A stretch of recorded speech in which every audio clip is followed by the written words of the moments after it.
28 जानेवारी रोजी अजित पवार यांच्या विमानाचा बारामती इथे भीषण अपघात झाला, ज्यामध्ये अजित पवार यांच्यासह इतर 5 जणांचा मृत्यू झाला। यानंतर पुढच्या काही मिनिटातच मृत्युमुखी पडलेल्यांची नावं आणि माहिती समोर आली, जी सगळ्याच माध्यमांमध्ये पसरली।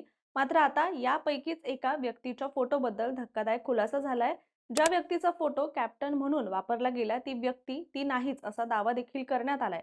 नेमकं हे सगळं प्रकरण काय, खरे कॅप्टन नेमके कोण, याबद्दल सविस्तररित्या व्हिडिओच्या माध्यमातून जाणून घेऊया। नमस्कार, मी रामेश्वरी आणि तुम्ही पाहताय cut to cut. Ajit Pawar यांच्या बारामती इथे झालेल्या विमान दुर्घटनेमध्ये त्यांच्यासह एकूण 5 जणांचा दुर्दैवी मृत्यू झाला आणि त्यानंतर पुढच्या काही मिनिटांमध्ये दादांच्या अकाली निधनाच्या या धक्कादायक बातमीने सगळ्यांनाच हादरून टाकलं। त्यामुळे काही क्षणातच सोशल मीडियावर दुर्घटनेचे व्हिडिओ, फोटो, मृतांचे फोटो आणि व्हिडिओ हे मोठ्या प्रमाणात व्हायरल होऊ लागले।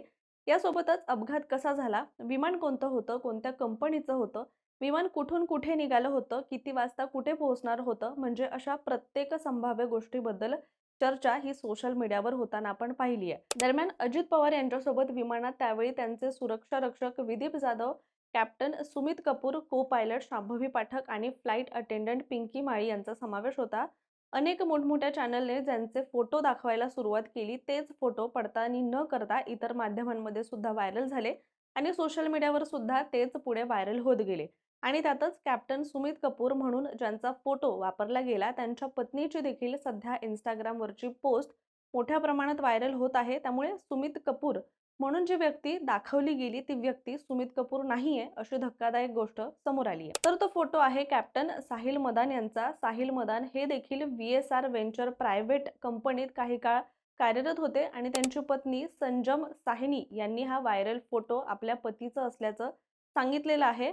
अपघातावेळी आपले पती हे विमानात नव्हतेच आणि या पोस्टमुळे आम्हाला कठीण परिस्थितीतून सध्या जावं लागतंय। ते जिवंत आहे आणि कृपया ही बातमी काढा अशी विनंती सुद्धा साहिल मदान यांच्या पत्नीनं म्हणजेच संजाम सहनी यांनी केलेली आहे।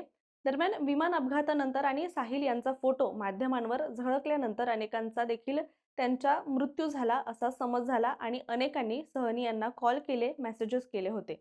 दरम्यान आता हा सगळा गोंधळ नेमका कसा झालाय, त्यामागे सुद्धा कारण आहे। तर ते कारण असं आहे की ज्यावेळी अजित पवार यांचा दौरा निश्चित करण्यात आला होता, त्यावेळी विमानाचे कॅप्टन हे साहिल मदान हेच असणार होते, परंतु ते ट्रॅफिकमध्ये फसले आणि वेळेवर पोहोचू शकले नसते। यामुळे ऐनवेळी त्यांच्या जागी कॅप्टन सुमित कपूर यांना पाठवावं लागलं आणि विमान अपघातामध्ये त्यांचा दुर्दैवी मृत्यू झाला। म्हणतात ना, जेव्हा देवाघरी जाण्याची वेळ येते तेव्हा कुणीच काही करू शकत नाही आणि साहिल मदान यांचं नशीब देखील बलवंत होतं, म्हणूनच त्यांचा या इतक्या भीषण अपघातामध्ये जीव वाचला असं देखील म्हणता येईल। परंतु जी विमानातील पॅसेंजर लिस्ट व्हायरल झाली होती, त्यातही कॅप्टन सुमित कपूर यांचं नाव आहे। मात्र तरी देखील अनेक मोठमोठ्या चॅनलने साहिल मदान यांचंच नाव घेतलं आणि त्यांचाच फोटो पुढे समोर केला।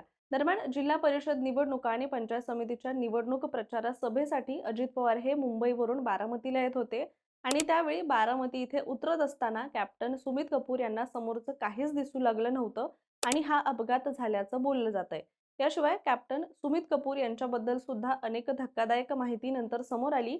ती अशी की 15,000 तासांचा त्यांना विमान उड्डाणाचा अनुभव होता। मात्र त्यांना त्यांच्या कारकिर्दीमध्ये 2 वेळा ऑन ड्युटी दारू पिल्यानंतर त्यांना तब्बल 3 वर्षांसाठी सुद्धा निलंबित करण्यात आलं होतं आणि तरीही त्यांना इतक्या VVIPची जबाबदारी सुद्धा यावेळी देण्यात आली आणि याबद्दल सुद्धा सध्या वाद हा सुरूच आहे। परंतु त्यासंबंधीचा सविस्तर व्हिडिओ सुद्धा तुम्हाला आपल्या चॅनलवर नक्की पाहायला मिळेल, तो सुद्धा तुम्ही नक्की बघा। दरम्यान कॅप्टन सुमित कपूर यांच्याबद्दलची धक्कादायक माहिती ऐकल्यानंतर त्यांच्या जागी खरंच कॅप्टन साहिल मदान हे जर गेले असते तर कदाचित ही घटना टळली असती, कदाचित हा अपघात झाला नसता अशी सुद्धा भावना अनेकांनी व्यक्त केली आहे। आणि आता या सगळ्यात महत्त्वाचा मुद्दा म्हणजे आता अजित पवार यांच्या विमान अपघातातील मृत व्यक्ती कोण याची पडताळणी सुद्धा झाली आहे। फॅक्ट चेक हे आम्ही तुमच्यापर्यंत पोहोचवण्याचा प्रयत्न करतोय। तुर्तास आपण इथेच थांबूया। मात्र तुमचं याबद्दलचं मत काय, तुम्हाला हा व्हिडिओ कसा वाटला आणि यासोबतच अशाच माहितीपूर्ण व्हिडिओसाठी सुद्धा कट टू कटच्या YouTube चॅनलला सबस्क्राईब करायला विसरू नका।